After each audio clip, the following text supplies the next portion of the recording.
Bang, punya mandel kemasukan kecoa. Punya anak jangan sampai bandel, apalagi sampai nyusahin orang tua. Hai. Pak, tolongin Pak.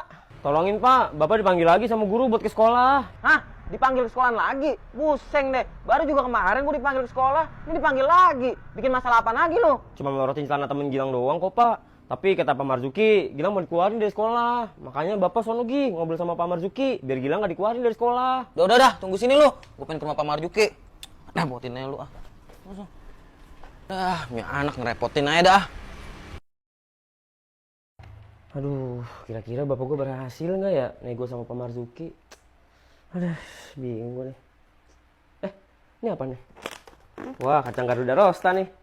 Gue nyemil ini aja deh sambil nunggu Bapak gue pulang. Nah, untung ada cemilan enak nih Garuda Rosta. Bikin nunggu jadi seru dan enak tanpa rasa bersalah lagi. Karena Garuda Rosta dipanggang bukan digoreng. Hehehe. Tang dong, adong tang.